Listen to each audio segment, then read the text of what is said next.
This is Bernard Clark Jr., head football coach at Robert Morris University, and you're on the air with Pitts and Push.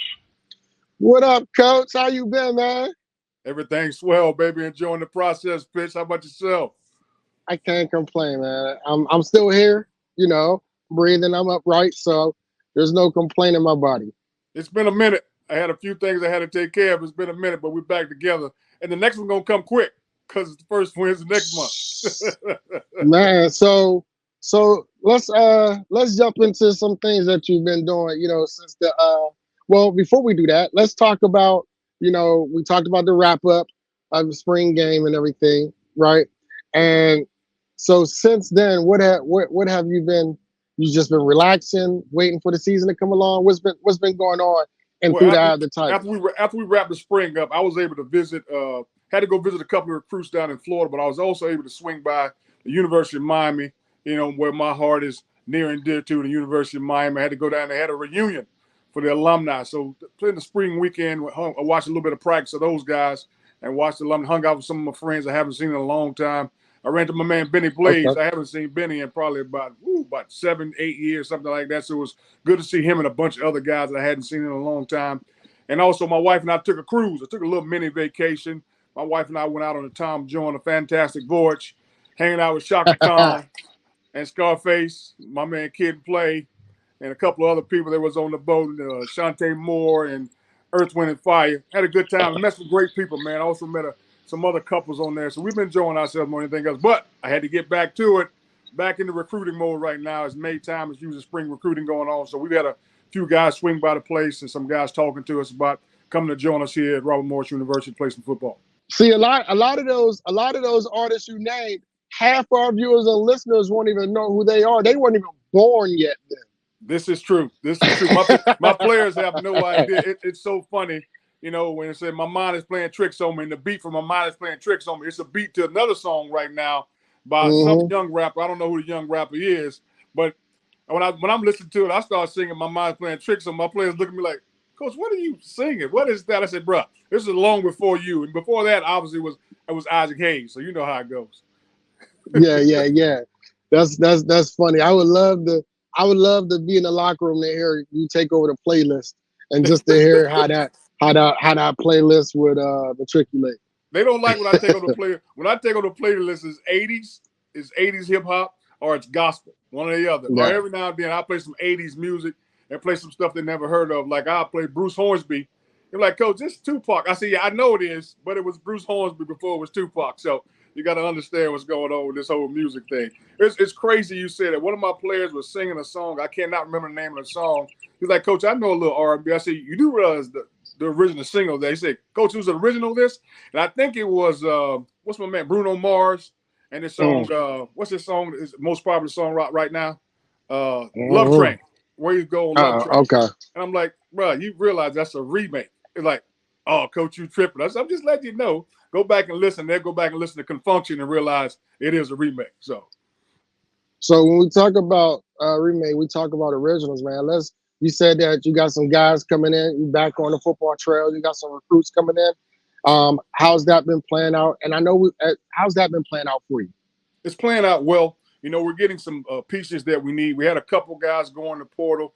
Nothing that we didn't expect, but it's also a situation where we got to get some more up front. It's back up front now. We want to get some O linemen, D linemen, which we didn't pick them up at mid-year, so we had a little money left over. So we're trying to pick those guys up, O line and D line. Got to get a couple of receivers in here and lost a couple of running backs. So got to get some running backs in. So we're looking at some guys that we feel real good about. Hope we can get them up here and get them become a part of this thing and see if we can compete next year. So, Coach, you're saying that after spring ball, you had some guys hit the portal? Had a couple guys hit the portal. Yeah, we had a few guys hit the portal. Wide receiver, running back, and some other guys. But, it's expected to happen. And some of the situations, I had some of the guys they've graduated, so I've had to let them go because I got to make room for some new guys coming in. So they have their degree. The most important thing to me is the guys get their degree. So I look at how much they played during the season, how much they didn't play during the season, and now they have their college degree.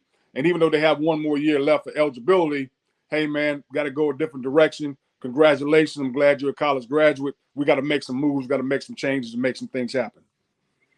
Okay, so because I was going to ask you, so is that typical that after spring ball, players hit the portal? I thought I assumed that was the process before, like after the season, and before spring ball hit.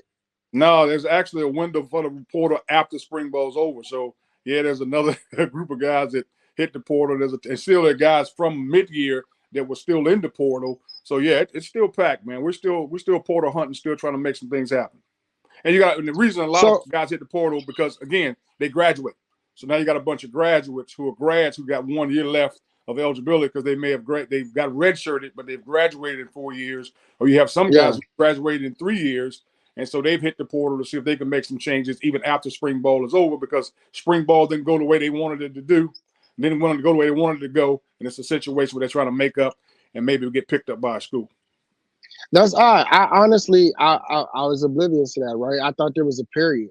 And I didn't think that, and I understand it now because you do have some football players who's graduating now, Mm-hmm. right?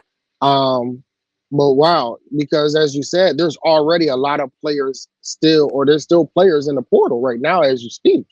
So you take those players graduating who then jump in the portal. That's some messy traffic. That's some New York City traffic for me. It's exactly what you and I spoke about when we speak about the portal. When I tell people it's like going in, not having a job, and hoping to get a better job. And if it doesn't happen for you, you're stuck. And that's why all these young men need to second guess about when they're going in the portal, why they're going in the portal, and can I get picked up if I go in the portal? Yeah, What you said, there are guys mid-year that are still there. You got yeah. JUCO guys who are just finishing up, and you also have guys who are graduates now who are going in the portal. So that's a ton of guys in the portal that are looking to find homes, and then you also have mid-year. Sometimes you have mid-year high school guys who graduated who may want to, head out right now. So that's the other thing that's kind of crazy about it. But the portal gets crowded, man, and hopefully those young men that are in there, they get picked up, but not all of them get picked up. It doesn't happen for all of them. One of the positions that once the portal opened after the year, that was kind of a solidified. It was running back. You had a crowded running back room. And now you say that you lost one. We had a crowded running back room, but a few guys got hurt. Some guys didn't pan out the way we thought they'd pan out. Some guys were walk-ons. They got injured, so they weren't able to earn a scholarship like they thought they were able to earn a scholarship. So we got to make some moves, and now we got to find room for some other running backs. So, all right. So we're looking at new prospects, or we're looking back in the portal to see what is there to offer, who's in, who's not.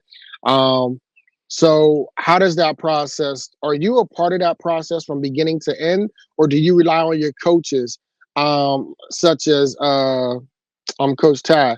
Do you rely on them to go? They're scouting. He's always scouting and he's always looking. Yes. But are you more so relying on them in regards to what's in the portal to come and to come back to you and say, okay, I think we have some prospects here, or we may have a prospect or a sprinkle or two here or there?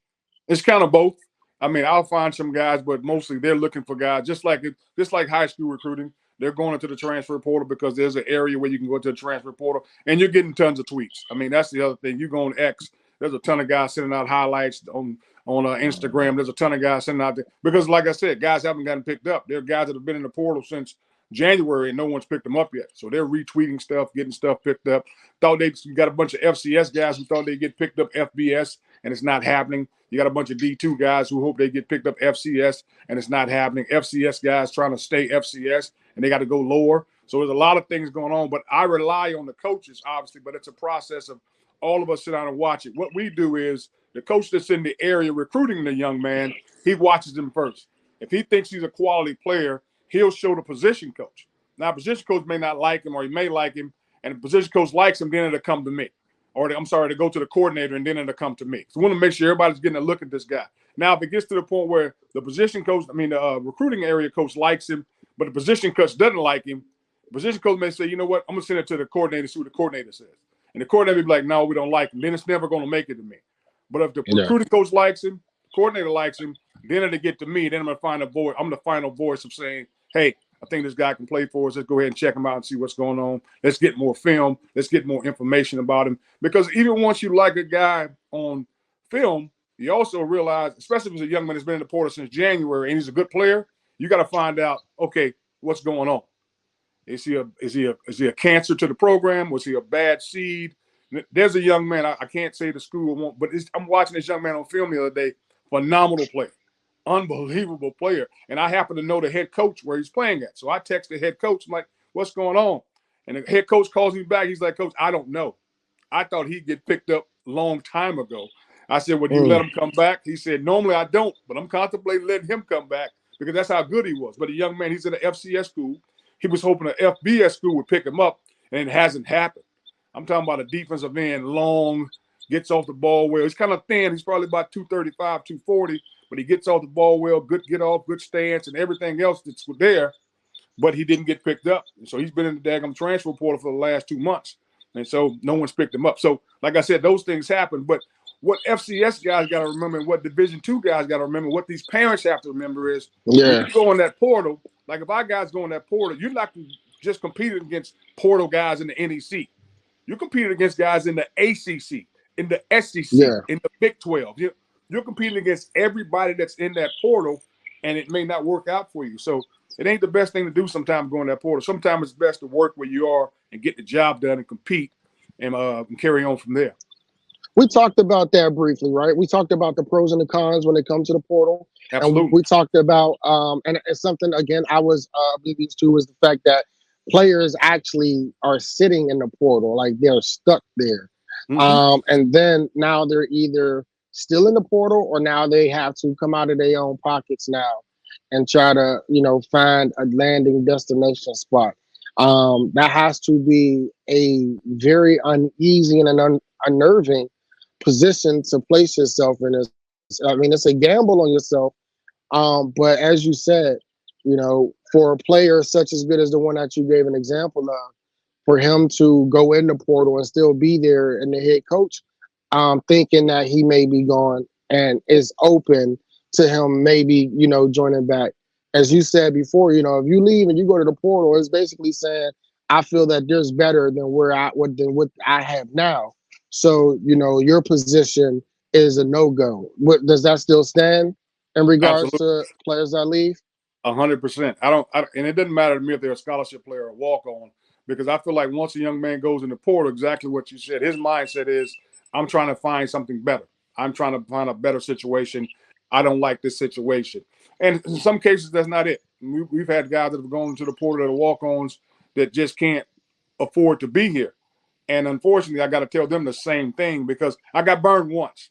I got burned by a player. I brought him back, and my man played one half for us. And for the rest of the year, he was hurt. He couldn't do this, couldn't do that. I'm like, okay, this isn't happening again. This isn't a situation where I could have brought somebody in and had them contribute in a much better way. And the young man had his degree. So it isn't a situation where I was going to take him away from not getting his degree. And that's another piece to the whole transfer portal that people don't think about and parents don't think about. You got young men that jump in the portal, and they're literally 6 months away from graduating from school, and now they go to another school, and now their credits don't transfer. Now they're a year behind graduating because they want to get a better chance football-wise, as opposed to paying attention to the fact that I'm about to graduate from college. Let me get my degree. Let me become a grad, and then I'll jump in the portal and see what happens there. So guys don't pay attention to the progress towards degree. They don't pay attention to that. They don't pay attention to the fact they have a better opportunity where they are. So a lot of guys jump in that portal for the wrong reason, but you and I have spoke about that on several occasions. And I'm going to ask just one last question in regards to the transfer portal. And that is, in your opinion, based off your interaction, your personal experience with the transfer portal, would you consider the transfer portal a success? It depends on when you go into the transfer portal. Young man Mitchell Matthews just said it happened to his son at ECU. It depends on when you go in. Like me and I spoke before. If you go in after your first year, because after your first year, you need 24 credits to transfer. So if you have 30 credits, chances are 24 credits are going to transfer. If you're trying to go into the portal after your third year of college, and you are sitting at 84 credits, and you need 72 to transfer, and only 60 transfer, then it becomes a problem. So it all depends on when you're doing it, when you're trying to make this transformation. Obviously, when you're a grad, you just got to find a grad school. It's not a big of a deal. So it depends on when you're doing it. You got to be smart about, you got to be strategic about when you're doing it, and being smart about when you're doing it, and making sure you're putting yourself in the right position. And unfortunately, you have to go into the portal before you can realize what credits actually transfer. because you won't know until you start fishing around to other schools. So you can't fish around to other schools until you go into the portal. Oh, You know, so you can't even do any pre-work. Like you can't no, find out. Oh wow. Okay. no, because you have to be in the portal because it'd be considered tampering.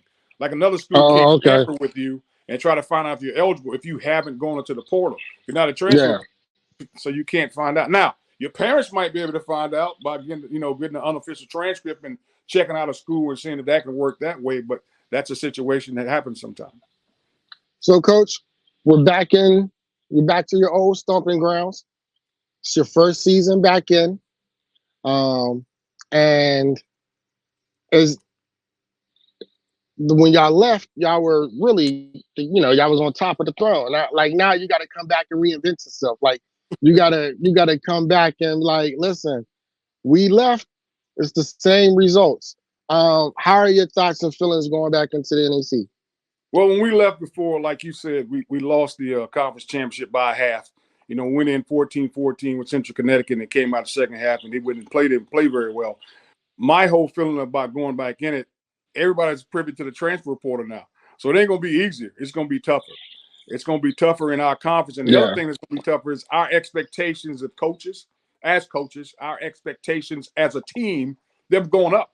The expectations as an AD, they've gone up because we put ourselves in a better situation where it's a level playing field when it comes to scholarships. So there's no more, well, this happened or that happened. No, there's no more this or that. But I am excited about the season. I'll be forced to tell you that, Pitts. I'm excited about the season, man. I've never been so excited to get ready for a season because I feel like since we are going back and we did play the way we played last time, man, this is going to be exciting. I feel like every game is going to be exciting that we play. And the fact that we got 7 home games is extremely exciting. I was going to ask you that, and I saw that on it. It was like, wow, you got a lot of home games this year. Was there anything different? Was like, how did that come about? That's the AD. That's the magic of our AD, Chris King. He did a great job of putting that thing together and making sure we had the home games we needed. And so it's just a great lineup. Now, next year I don't know where we're going to be, but this season coming up, 7 home games is nice. And our first home game is going to be at 6 o'clock against Edinburgh, so we're excited about that. Obviously, our first game is Utah State. We're counting that down. We're excited about that because that's going to be a pretty good matchup for us because unusually they've had a lot of guys go into the transfer portal. So it's going to be, I don't know if it's going to be what kind of team it's going to be for them. And the great thing about it, we haven't had a whole lot of our starters going to the transfer portal. The guys that have gone in the transfer portal are usually guys that, not getting the opportunity they hope they'd get. So that's a positive thing for us. Push-pull. We're still pushing, we're still pulling. And, when you got new players coming in, and you got to really get them, how much do you lean on your veterans or your returning players to help your new incoming players, get them caught up in what the mantra is and what that means to be a push and pull player for Robert Morris University? A lot, man. And that's the whole thing. That's what we're relying on right now, especially summertime. You got summertime coming up, and now you got guys coming in here that are fresh and new. That's the toughest thing about a transfer portal when you're pulling a guy out of there, because if you get a guy who's just a grad guy, we're literally going to be with him for 6 months. So it's going to be up to our veterans, up to our guys in that locker room, helping them understand, say, hey, man, we're going to push you on the field. We're going to push you in the classroom. We're going to push you to be a Robert Morris great player. If we see you doing something crazy, we've got to pull you away from it. So we're up to our veterans to make sure those guys understand it. And guys like Jamar Shagog and Noah Robinson and Hayden Barron, and I can go on and on, the veterans we have, they understand that. And those guys are excited about going back to the NEC. So I think even now it's going to be easier for those guys to put that mantra, push and pull in because of, again, the level playing field and being in a position where we are and being able to sustain some of the stuff that we left on the field last year. The way we played against SEMO, the way we played against Charleston Southern, and being able to carry that over, those guys are excited about that. So I think bringing those guys in and helping them understand. And we've gotten some guys that, went back to Charleston University's Division II school in Charleston, West Virginia. We've gotten a DN from there. We're looking at a linebacker who used to be there. And we got one of their guys here now who's one of our leaders, Tislam Mohammed. And Tiz is doing a great job of helping those guys understand this is what we're all about. So we're leaning on those guys a lot. How excited are you guys, and how energized are you guys knowing that you get to play play that team, that team that I can't say their name. We're chomping at the bits. It's probably the best way to put it. You know, everybody's excited about that. I think the one thing that our school's excited about, and what everybody left a bitter taste in everyone's mouth when we did join the Big South, not being able to play that team in the city was tough. Because again, I think it's special that we played them. You know, it's one of those situations where I've been trying to get it into basically a bowl game since I've gotten here. I don't care if they call it the Rooney Bowl, the Iron Bowl, but I think it's a rival that needs to continue. It's a situation where I'd love to find a sponsor who could sponsor that game for us and have it every year. You know, it's one of those situations where it's been going on for a long time. These teams are bitter rivals, and it's exciting to play that game. You know, I didn't understand that, you know, because, again, I played at a bigger university. But when I got here, I saw how that rivalry was the first year we were here when they stomped our heads in, you know, and how people were looking at me like, you know, this can't happen. Alumni was like, no, we can't have this. You know, then the next year we put it on them, and everybody's excited about it, and everybody's coming over and saying, hey, that's a great game, and all those other things that go along with it. It's a great game that has to be continued, and so we're excited about that. Being a player from the university that you went to is the University of Miami, right? And when you talk about rivalries, you know, how is there something, or are you able to share stories about why rivalries are great, especially for the sport of football, right? When you talk about a Miami and a Florida State game and pass, like those by far, you knew that no matter what happened the week before or a couple weeks before, during that game, everybody was up, everybody was alert, and everybody already had it circled. 100%. And I hate to say this, and I'll say it on air. There wasn't no class that week, baby. Ain't nobody think about no class. We got a game. It's Florida State week. It's Florida week. It's Notre Dame week. We didn't think about class. Now, the players on this team better go to class during that rivalry week. Better take their butts to class. But, I mean, that's what it was all about. I mean, you were excited about that week. It was like, hey, man, Coach, I got class at 6 o'clock. You got who? You got what? No, this is Florida week. This is Florida State week. Ain't no class. So that's what it's all about. That's the excitement in the air when you get ready to play a game like that and you're getting after it. And I hope our guys feel the same exact way. And I can see them chomping at the bits because they're excited about that game. When you talk about going back to the NEC, have you heard any whispers of the opponent teams maybe excited that you guys are back, like St. Francis or Merrimack, any of those schools? Well, they were excited because we had a head coaches meeting back in February, and to see me walk in and just how the coaches are like, Coach, man, we're glad for you to be back. And even the commissioner of the league, and the associate commissioner, all of them are like, we're glad to have you guys back, in that aspect of it. Merrimack's no longer with us. They're about to leave, and so is Sacred Heart, which is kind of tragic because I felt like those are two good schools that kept the conference going. Yeah. Needed to keep going. But yeah, they're excited about it. You could tell, sitting around that meeting and just talking to each other and looking at each other's eyes like, yeah, the rivalry's back, that Robert Morris is back. So let's get this thing rolling. It's funny because I have some friends who played at St. Francis or coached at St. Francis.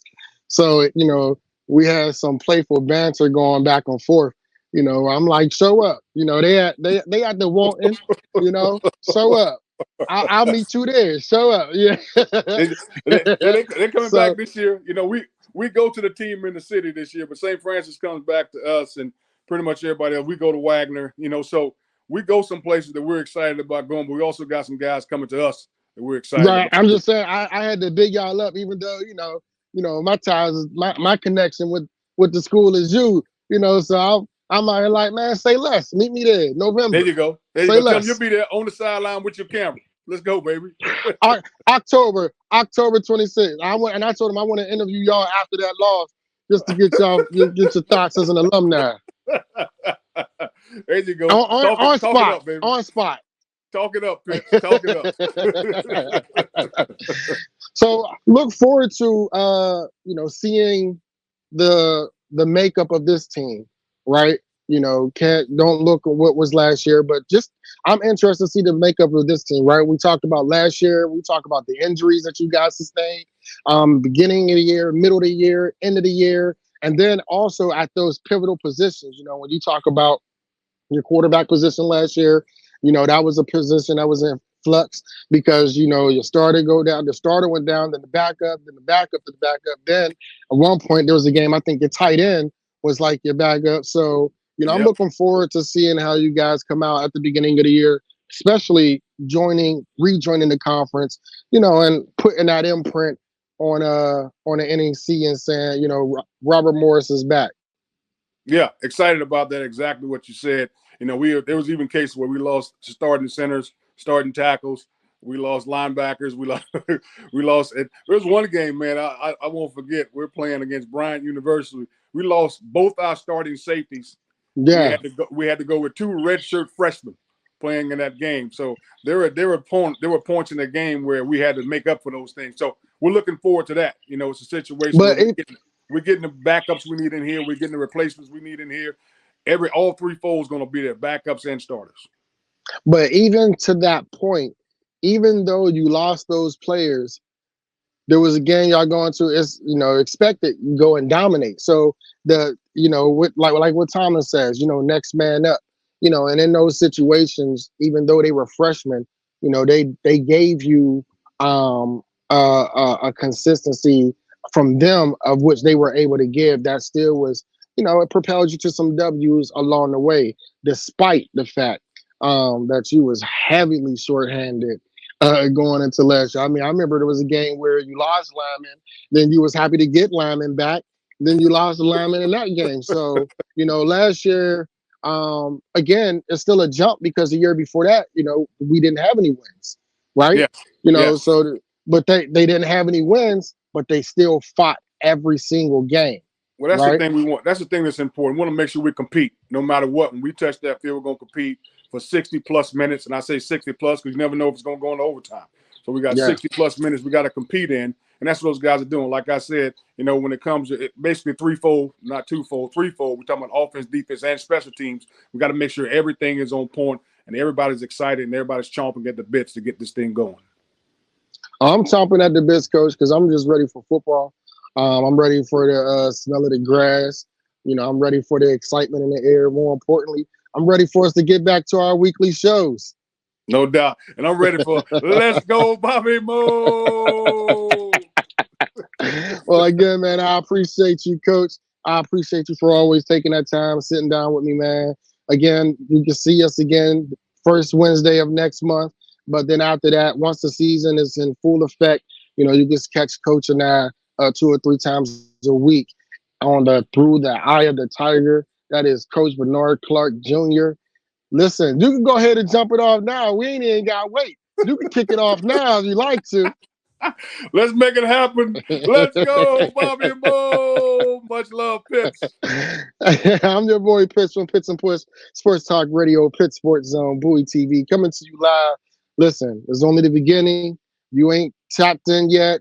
Tune in to everything Pitts and Push Sports Talk Radio, iTunes, iHeart, Spotify, YouTube. You can also catch me on Comcast Channel 77, Verizon Channel 11, Bowie TV, and the DMV. Holla at your boy. I'm Pitts. Enjoy your day.